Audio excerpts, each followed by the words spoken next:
Today, Sam Bankman-Fried takes a stand at his criminal trial, and Dave Weisberger of CoinRoutes walks us through the ETF hype moving Bitcoin prices.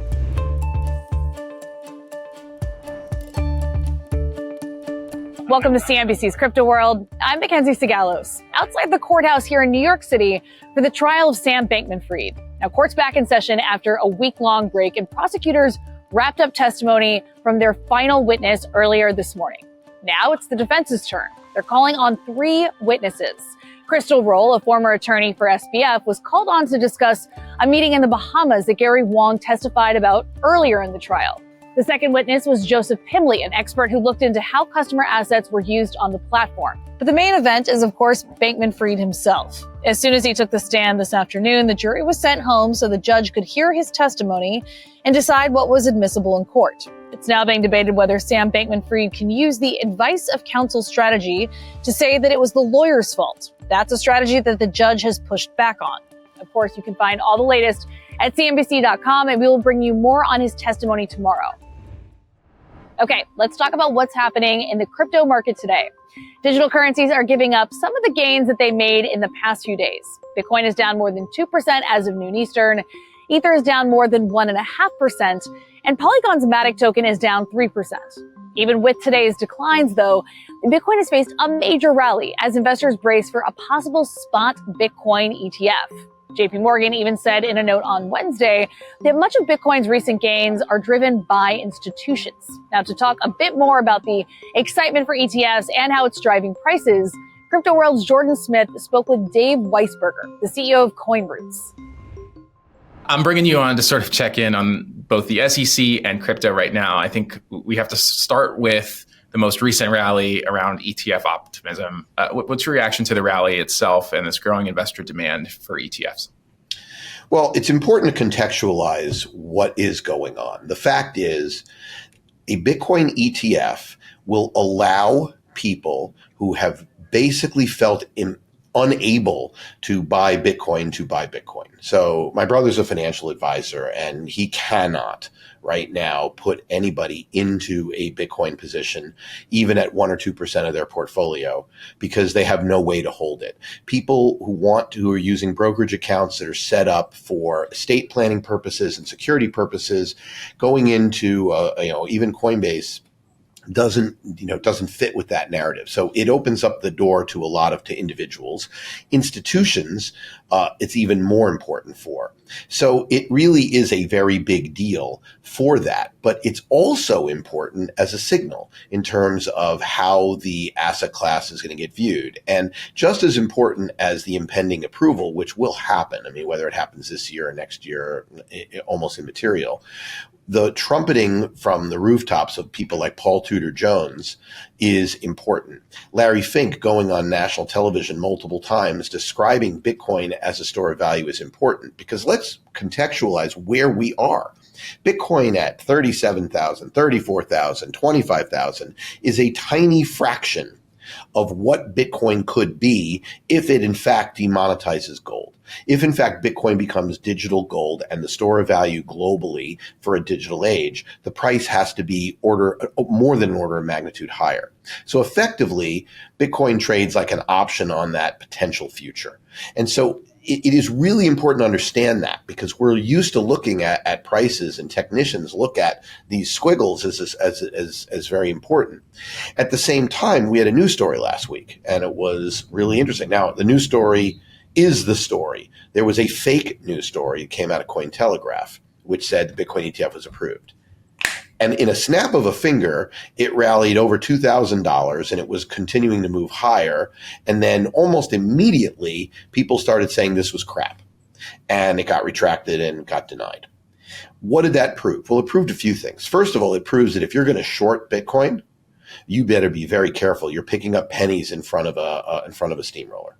It is extremely dangerous. You will not be able to get your short position back if a Bitcoin ETF actually is approved. That's the first thing it taught us. The second thing it did is it woke people up.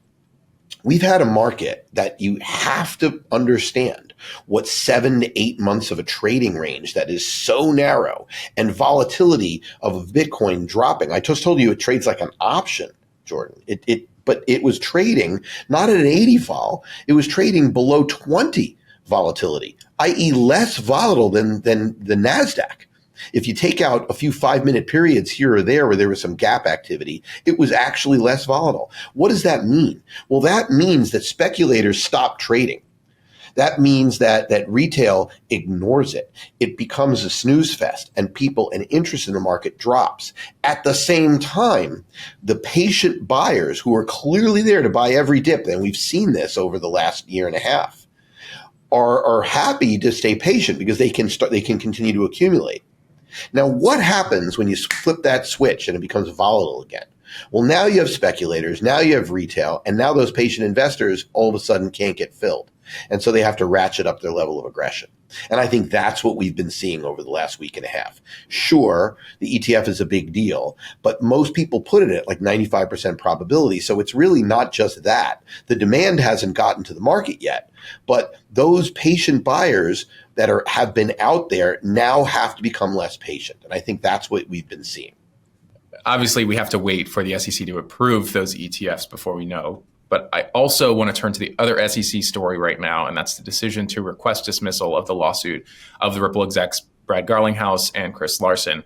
What do you think of that decision, and does it hint at maybe a shift in the SEC strategy for how it tackles the industry? Are they retreating, so to speak?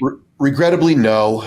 I think that had they continued to persist with that case, it would have delayed their ability to get to the real question, which is when instead of the personal attack against Brad and Chris, which was kind of unprecedented in a way, they don't generally go after the executives of a company that fundraises illegally. Their assessment, their real core argument is that Ripple, when they fundraised for Ripple Labs by selling XRP, that was an investment contract. And if you look at the Torres doctrine, or what Judge Torres ruled and then reaffirmed in her denial of their latest appeal, her argument is really straightforward and frankly makes an enormous amount of sense to me, which is that there should be a trial, there should be something to talk about when Ripple Labs sold directly to investors and marketed that the investment will go up based upon the effort of Ripple Labs, that it constitutes an investment contract, even if XRP itself is not a security. That is the essence of that. And so I think this is more of an administrative decision in order to clear the way towards prosecuting and going after Ripple Labs for that. A lot of people in the crypto industry used to say that there was a phrase that got used, which we think was bad.